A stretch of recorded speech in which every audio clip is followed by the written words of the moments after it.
Dando sequência ao estudo a respeito da salvação, hoje vamos meditar em Deuteronômio 24:16, que diz: os pais não morrerão pelos filhos, nem os filhos pelos pais. Cada um morrerá pelo seu pecado. Diante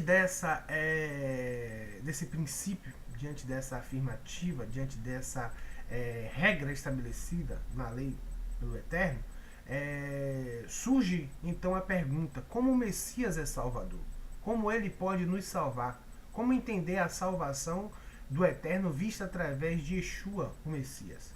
Podemos ver mais em Jeremias 31:29, que diz: quando esse tempo chegar, o povo não dirá mais: os pais comeram uvas verdes, mas foram os dentes dos filhos que ficaram ásperos.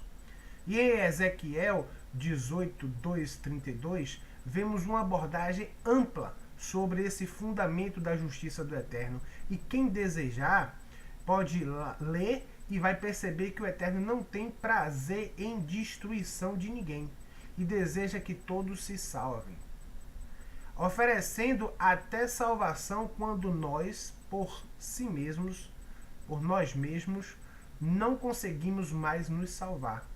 Se você ler Jeremias 31, você vai perceber a promessa do Eterno a respeito de uma nova aliança. Mas não vamos falar detalhadamente sobre nova aliança. Hoje, vamos, neste vídeo, falar sobre salvação. Vamos ter um vídeo um pouco mais extenso que os anteriores, e por se tratar de uma abordagem complexa. Então eu não quero dividir esse vídeo, dividir esse assunto em partes. Eu quero que a gente possa separar um momento, como está sendo separado agora, para que a gente possa analisar esse assunto que é de extrema importância. Vamos dar sequência. Sabemos que em uma aliança existem as partes que a compõem. Uma aliança não é feita apenas de uma parte, exclusivamente, unicamente de uma parte. Precisamos de duas partes para estabelecermos uma aliança. Na aliança, as partes envolvidas compartilham entre si as suas vidas em uma unidade perfeita. As partes ligadas se relacionam. Toda a criação está ligada ao Criador, pois depende dele para existir e recebe dele o direito de livre escolha. Existem indivíduos que, diante dessa capacidade de escolha que nos é dada, decidem ser inimigos de Deus.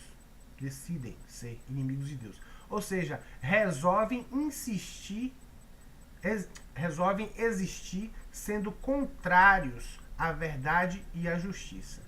Esses são os que, diante da ligação com o Eterno, escolhem os caminhos de morte. Semelhantemente a Satã, são as chamadas criaturas más. Ok? Então, na aliança, a gente percebe que não existe apenas os bons. Existem aqueles que escolhem o mal. Deus nos dá a toda a criação o direito de escolhermos entre a vida e a morte, entre a bênção e a maldição. Então, e ainda nos orienta: escolham, pois, a vida para que vivam vocês e seus descendentes. Mas existem aqueles que, diante da proposta de Deus, de existência do Criador, eles escolhem não o bem, escolhem o mal. Entendeu? Então a lei de Deus, a aliança de Deus, ela não é exclusiva apenas com os bons. Ela é um vínculo que o Eterno dá a toda a criação. Esse vínculo ele pode ser bem utilizado ou mal utilizado. Se as criaturas utilizam a relação com Deus de forma benéfica, eles são criaturas boas. Se as criaturas utilizam essa relação com Deus, esse vínculo existencial que o Criador nos dá, nos faz sermos seres vivos, inteligentes, capazes de existirmos e decidirmos nossa realidade, criarmos a nossa realidade. Então, se nós escolhermos a parte errada, a parte do erro, a parte do mal, nós somos criaturas malignas, ok? Nós decidimos a existir como criaturas malignas.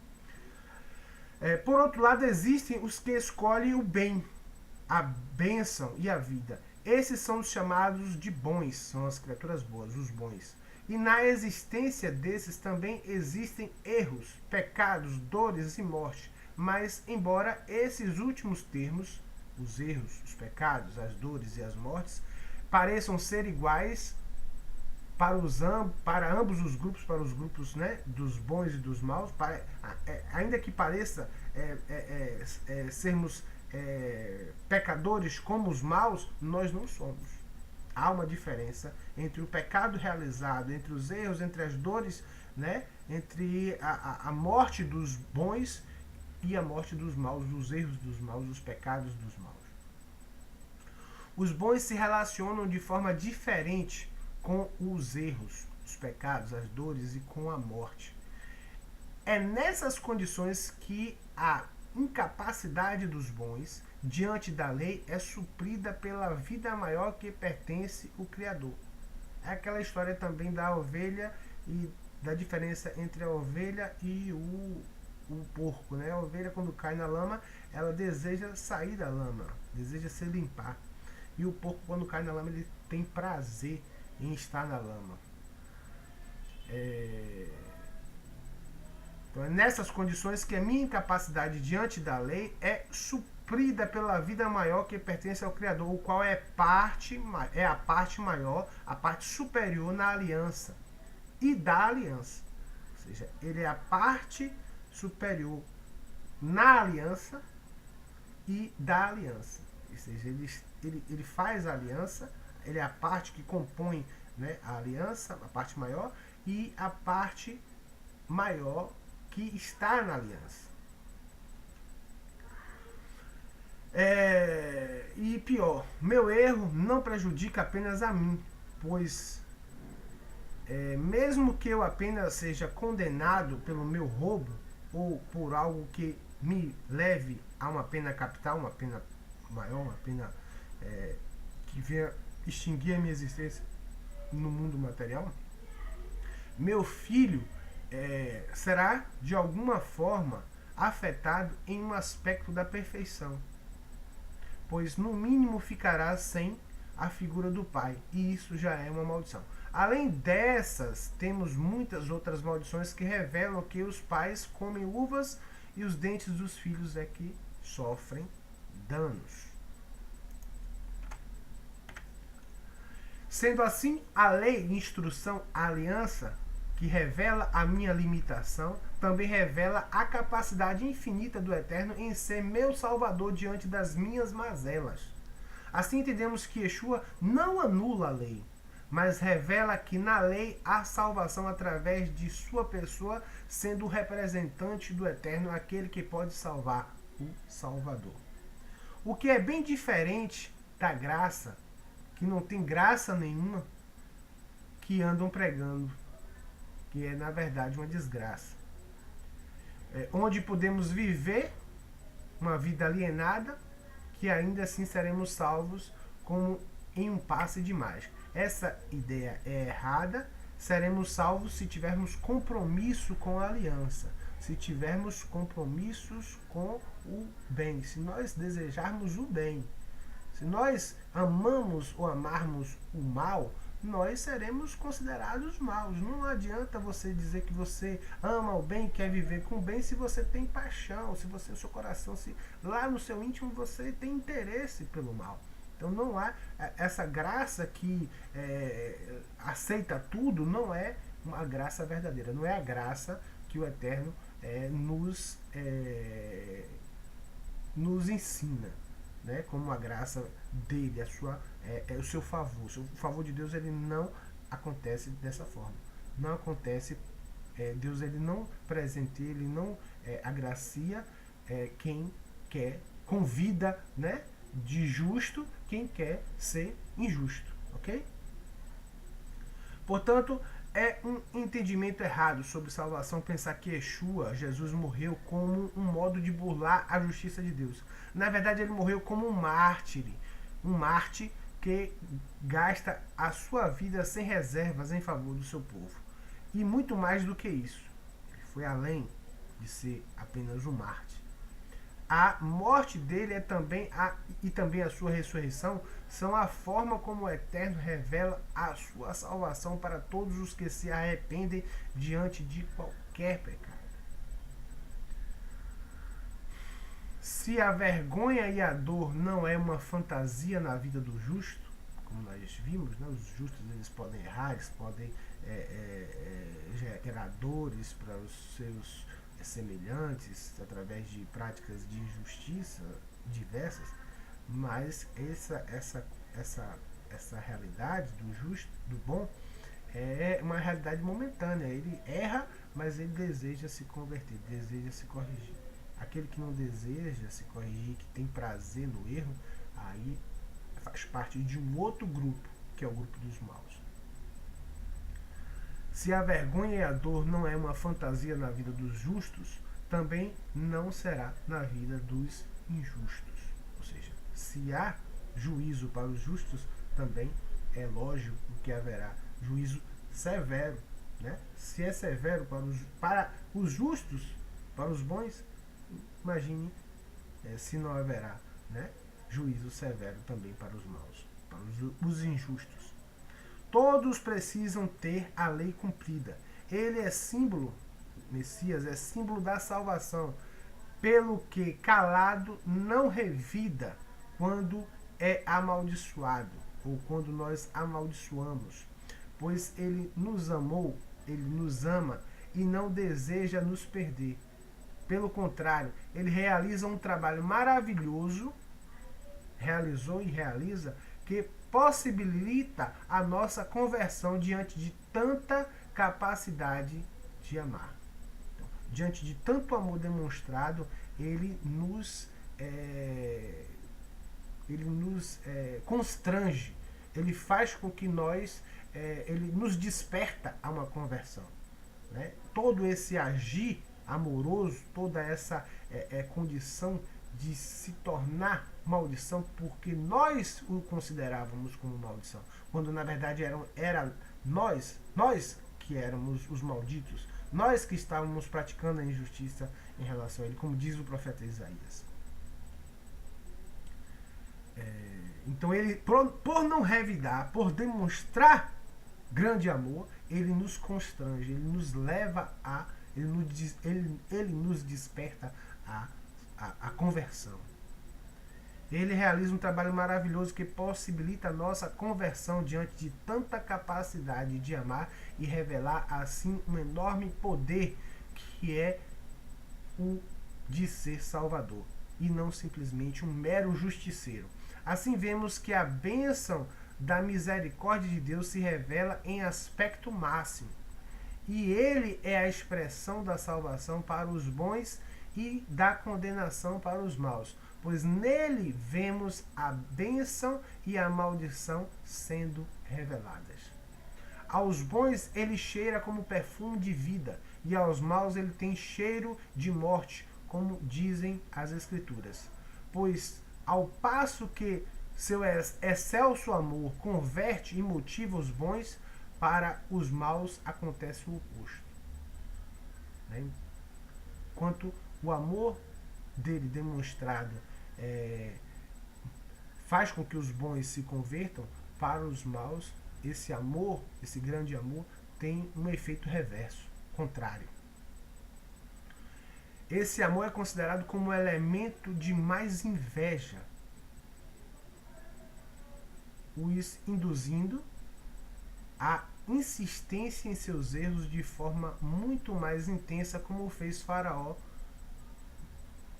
nos dias em que Moisés recebeu ordem para libertar Israel da escravidão. Então, de forma muito mais intensa, não é que Faraó, não estamos aqui dizendo que Faraó foi condenado, considerado como um ser maligno, mas naquele momento Faraó expressou isso.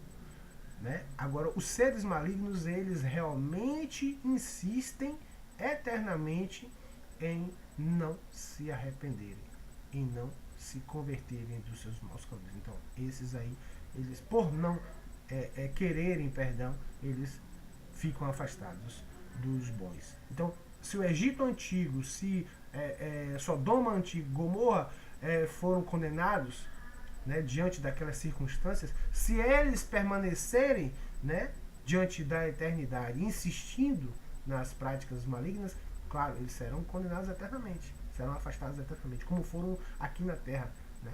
Mas se eles se arrependem, então eles têm o direito ao perdão, ok?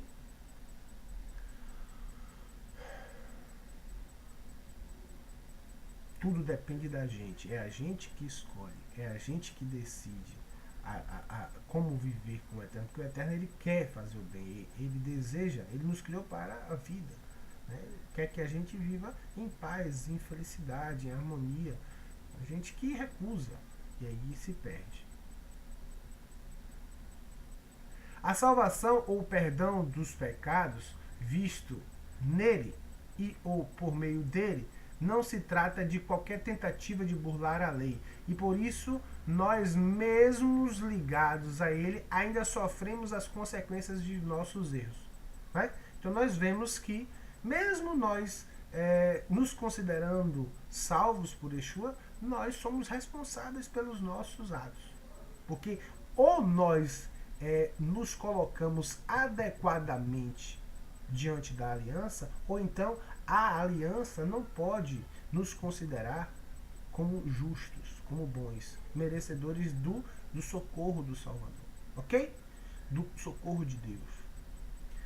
Então, essa ideia de que Yeshua salva de qualquer jeito não é verdade. De forma mágica, não é verdade.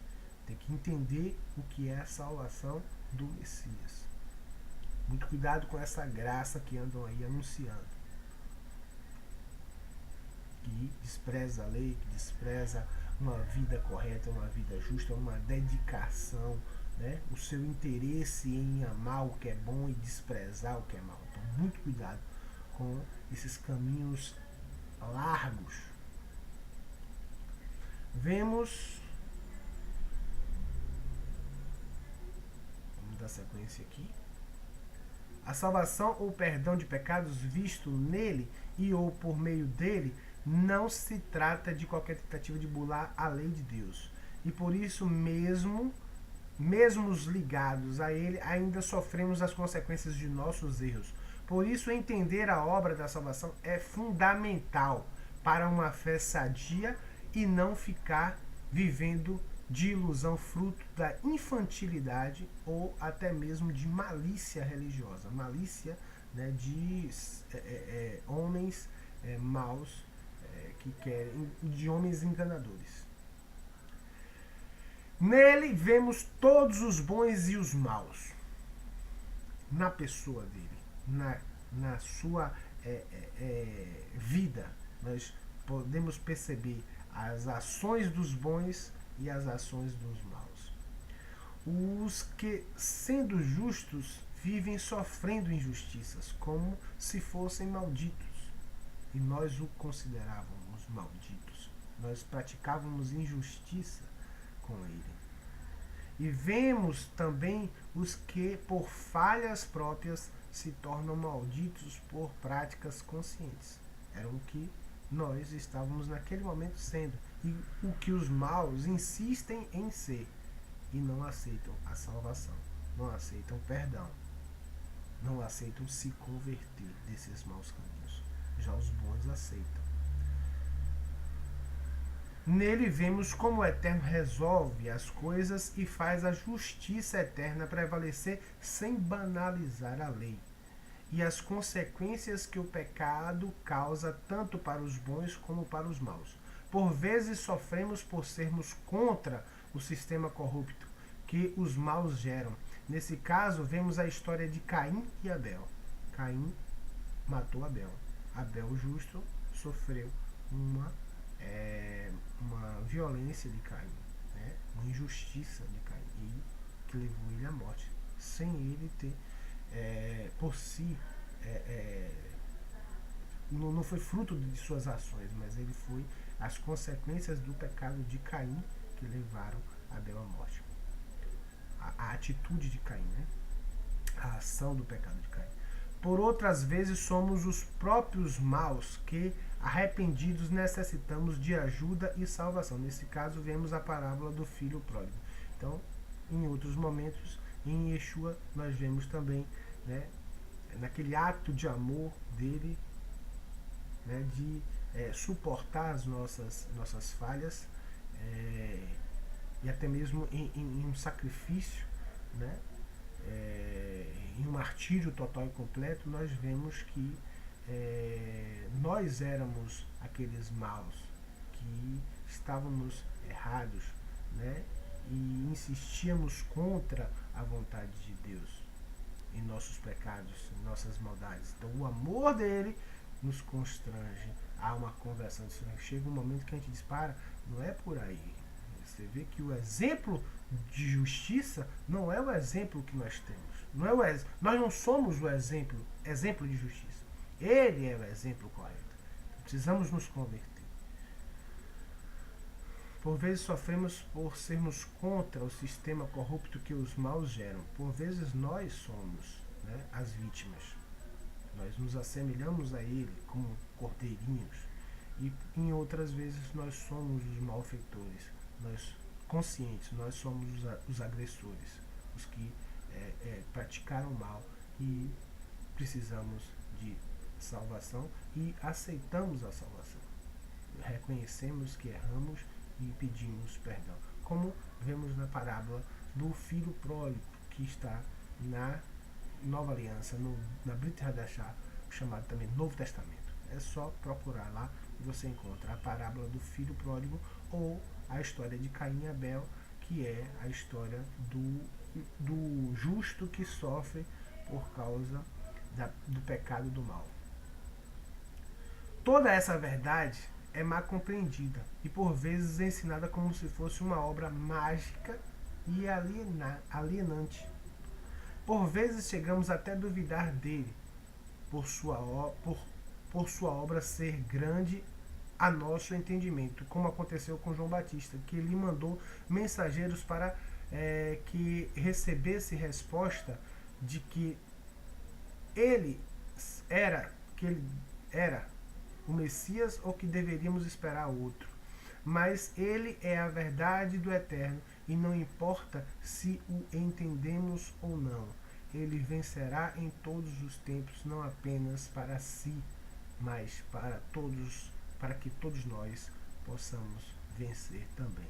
E em um belo dia, né, nós, se não compreendemos hoje, vamos compreender melhor essa grande verdade de Deus. Se hoje as dificuldades ao nosso redor nos impedem de enxergar a grandeza do ato e da salvação, da manifestação da salvação do Eterno entre nós veremos ela de forma mais clara nos dias vindouros, ok? Então ficamos por aqui, muito obrigado, um abração e até um próximo vídeo.